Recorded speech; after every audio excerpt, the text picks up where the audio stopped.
Assalamualaikum warahmatullahi wabarakatuh. Morning, my students. Are you fine? Anak-anak sehat? Alhamdulillah. Nice to meet you again in the fourth meeting. Senang sekali bisa bertemu kembali dengan anak-anak di pertemuan yang keempat. Nah, masih ingat pertemuan kemarin membahas apa? Kemarin kita membahas tentang simple present tense. Nah, ini Ibu buka kembali materi yang kemarin. Yang kita tekankan kemarin adalah penggunaan to be dalam bentuk present tense. Nah, for our meeting today, we are going to learn about masih tentang simple present tense, tapi bedanya kali ini yang digunakan adalah verb-nya. Yang digunakan adalah kata kerjanya.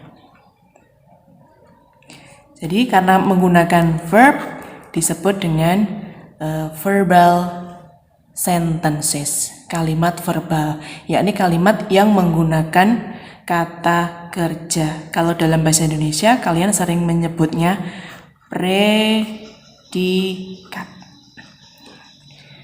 Kalau pertemuan yang kemarin kita menggunakan to be. Kalau to be itu tidak memerlukan kata kerja, tapi yang diperlukan adalah complement. Complement itu pelengkap, bisa berupa kata sifat, big, long, short, beautiful. Bisa juga berupa kata benda. Itu ya nak ya, bedanya antara simple present tense yang menggunakan to be dan sekarang yang kita bahas ini simple present tense yang menggunakan verb. Okay, we start right now. Kita mulai sekarang ya. Sebetulnya materi ini pernah kalian kenal ketika kamu berada di kelas 6 sekolah dasar. Jadi kita hanya memperdalam lagi apa itu simple present tense yang menggunakan verb. Yang pertama kalian harus tahu dulu kegunaannya apa. Kegunaannya adalah pertama, to state habit, untuk menyatakan suatu kebiasaan. Yang pertama. Then number 2, kegunaan simple present tense yang kedua adalah to state general truth, untuk menyatakan kebenaran umum, sesuatu yang sudah diketahui secara umum. Misalnya bumi itu bulat, matahari terbit dari sebelah timur. Itu contoh the general truth. Oke, next. Untuk mempermudah memori, mengingat, ini kami berikan the pattern of simple present tense. Didahului dengan subjek, kemudian ditambah dengan verb. Verbnya nanti ada yang ditambah dengan s, ada juga yang ditambah dengan es, tergantung dari kata kerjanya itu berakhiran dengan huruf apa. Then plus object ditambah adverb.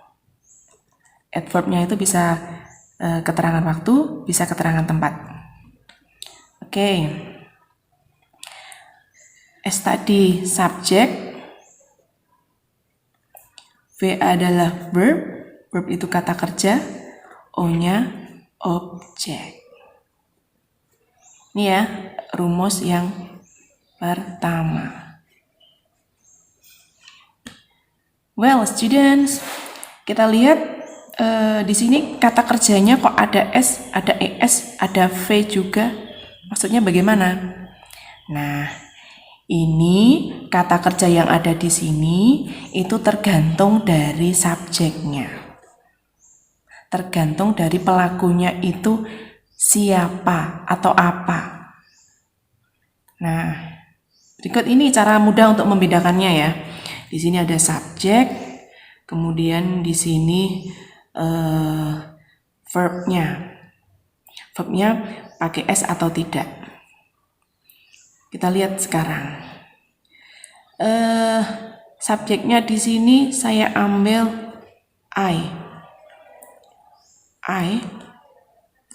Kemudian subjek yang kedua adalah you, they, sama we. Yang saya sebutkan di sini I, you, they, we. Untuk memudahkan mengingat, kalian singkat saja menjadi I, you, they, we. I, you, they, we. Ini kata kerjanya tanpa apapun. Jadi saya tulis di sini ya, tanpa S atau ES. Termasuk yang bisa digantikan oleh ini, they. They itu subjek jamak ya, nama orang yang jumlahnya lebih dari satu. Atau we ini juga termasuk jamak, kata kerjanya tanpa S atau ES. Kemudian berikutnya, untuk kata kerja yang ditambah dengan S atau ES, ini adalah subjek, bisa disingkat she, he, it, she, kid. Nama teman kamu ya, she, kid, she, he, it. Oh, berarti kata kerjanya ditambah dengan S atau ES. Nah, termasuk nama atau sesuatu yang bisa digantikan oleh ini ya. Misalnya nama orang, misalnya Agus, Siti. Itu juga kata kerjanya nanti ditambah dengan S atau ES. Oh, maaf. Ini Agustina gitu ya, karena ini adalah si. Next.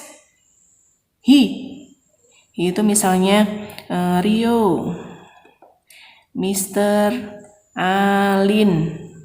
Nah, ini nanti kata kerjanya juga ditambah dengan S atau ES.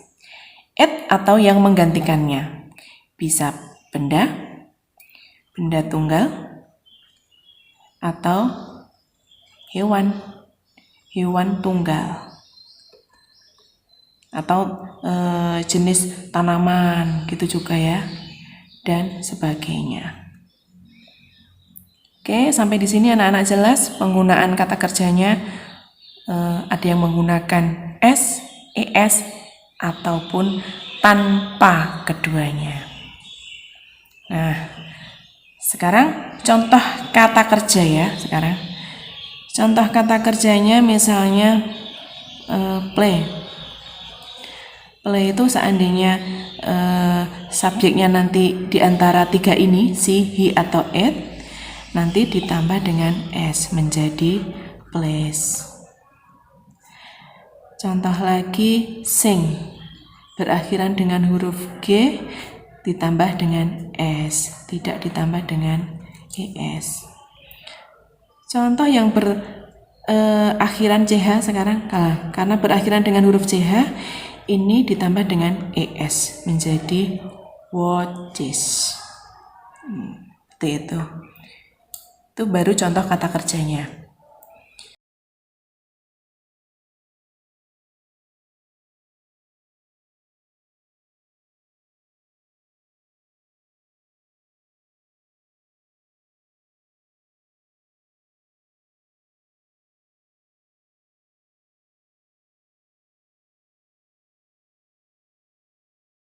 Okay, students, now saya berikan contoh dalam bentuk kalimat ya.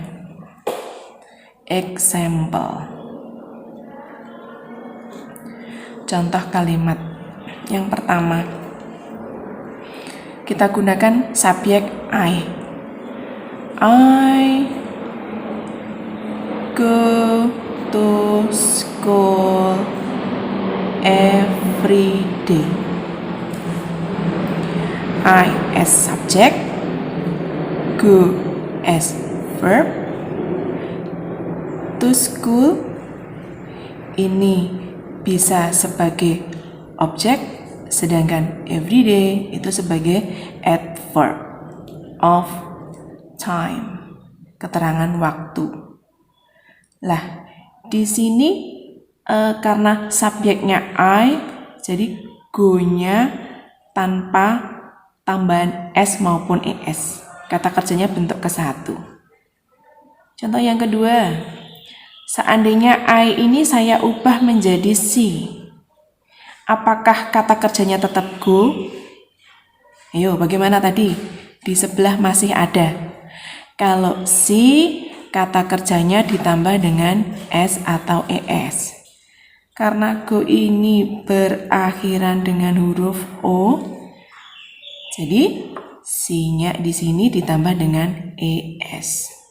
She goes to school every day. Beda ya, kalau I menggunakan go, tapi kalau she, subjeknya saya ganti she, go-nya berubah menjadi goes. Jadi kata kerjanya ditambah es. Next, number 3.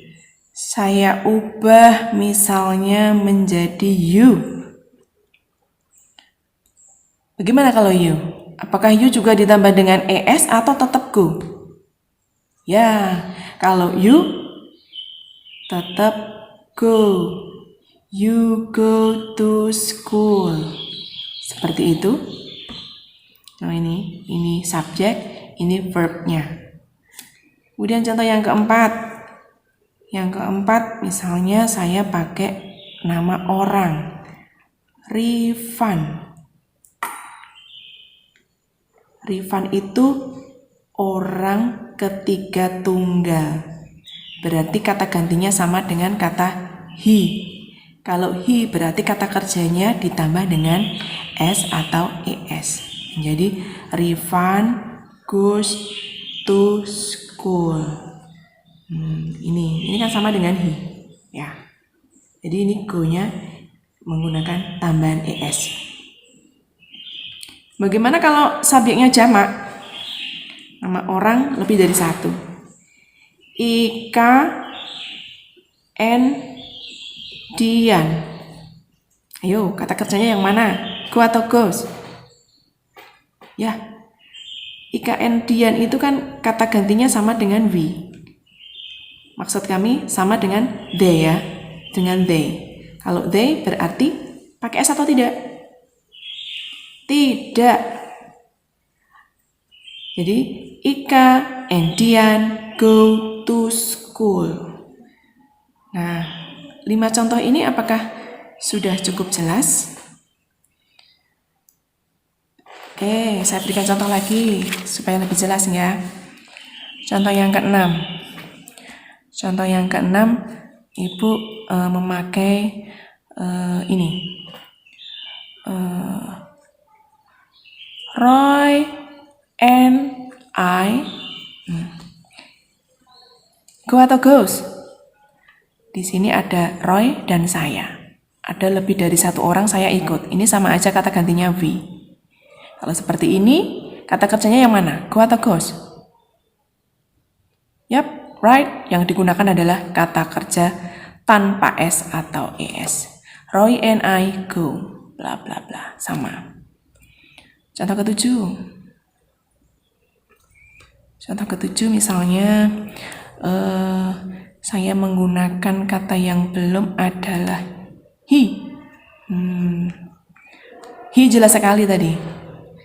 She, kid, she, he, it. Itu kata kerjanya ditambah dengan s. Otomatis ini yang dipakai adalah kata he goes. He goes to school every day. Nah, ini he sebagai subjek, go-nya ditambah dengan es karena subjeknya orang ketiga tunggal. Seperti itu. Apakah sudah cukup jelas?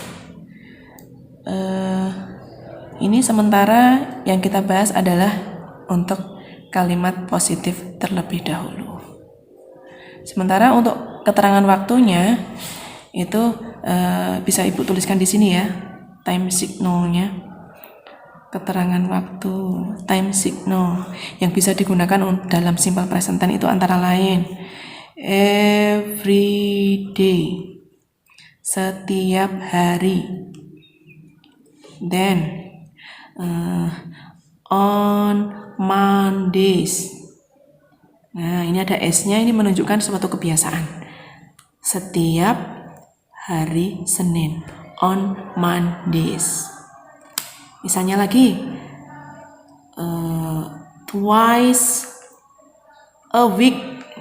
Ini juga menyatakan suatu kebiasaan. Twice a week itu 2 kali seminggu. Nah, contoh lagi misalnya every year, setiap tahun, every month, ini berarti setiap bulan, dan sebagainya, and etc.